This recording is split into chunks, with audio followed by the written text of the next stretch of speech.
Okay, something really big is happening on the world stage right now.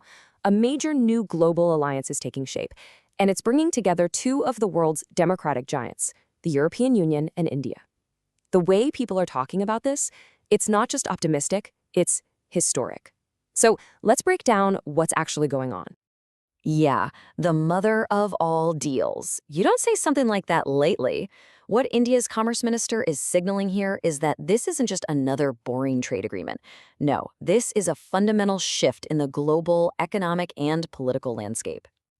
Let's just talk about the numbers for a second, because the scale here is absolutely staggering. We're talking about a combined market of 2 billion people.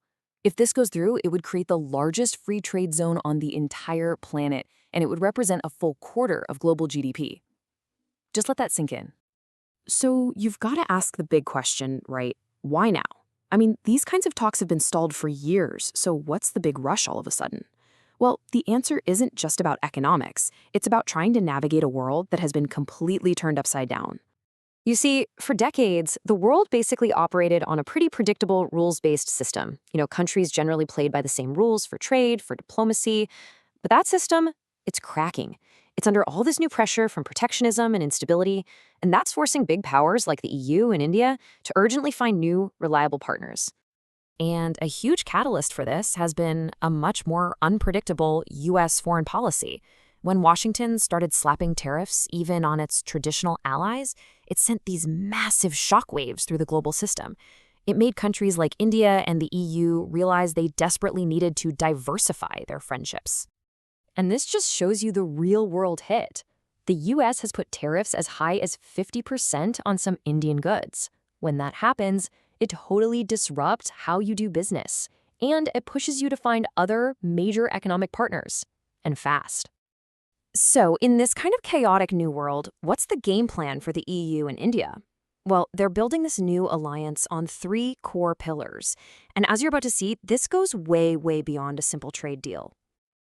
The first pillar, and the one that's getting all the headlines, is the free trade agreement.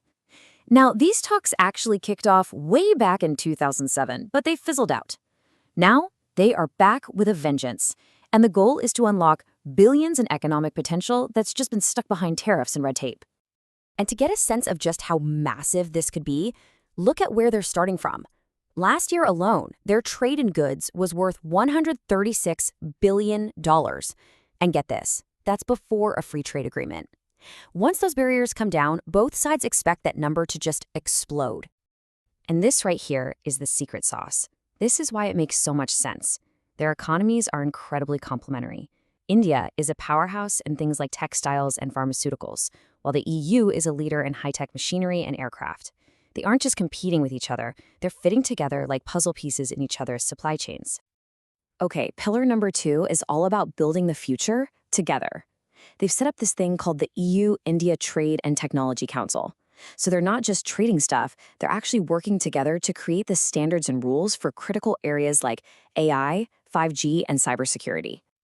Now, this is where things get really fascinating because it's like innovation flowing in the opposite direction of what you might expect. India has built this incredible digital public infrastructure. They call it the India Stack, and it powers everything from instant payments to digital identity. And it's so successful that the EU is now actually studying it to build its own version, a Eurostack. And pillar number 3, wow, this one is a real game changer. They're creating a new security and defense partnership.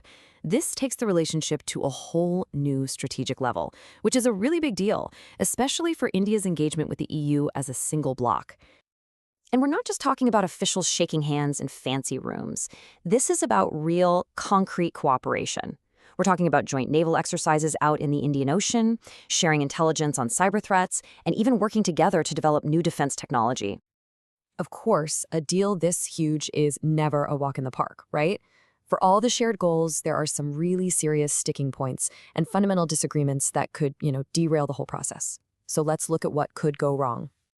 Here's a perfect example of how tricky this gets. Both sides want to fight climate change. That's the easy part. But the EU wants to put a carbon tax on certain imported goods. India looks at that and says, hold on a second, you're calling it green, but it feels a lot like you're just protecting your own industries and penalizing ours. They call it green protectionism. And then you have the big geopolitical elephants in the room. First, Russia. The EU is deeply concerned by India's ongoing energy and military ties there. And then there's China. While they're both cautious about Beijing, Europe has typically been less confrontational and doesn't quite see India as a direct counterbalance the way the US does. These aren't small disagreements, they're fundamental differences in worldview. So let's zoom out. Despite all these challenges, if they can actually pull this off, what does it really mean for the rest of the world? Because the ambition here isn't just about money, it's about redrawing the global map. I think the European Council president put it perfectly. He called this a geopolitical stabilizer. In an age of trade wars and growing instability, the EU and India see this partnership as a powerful defense of the very idea of a stable, rules-based global order. At the end of the day, what we're really seeing here is the potential creation of a whole new center of gravity in global affairs. You've got two democratic giants teaming up to provide an anchor of predictability in what feels like an increasingly turbulent world. Which leaves us with this one final fascinating question. Is this more than just a deal? Are we actually witnessing the birth of a new independent pole in our multipolar world? One built not on old military alliances, but on a shared foundation of democratic values and strategic goals. That's the real billion-person question, isn't it?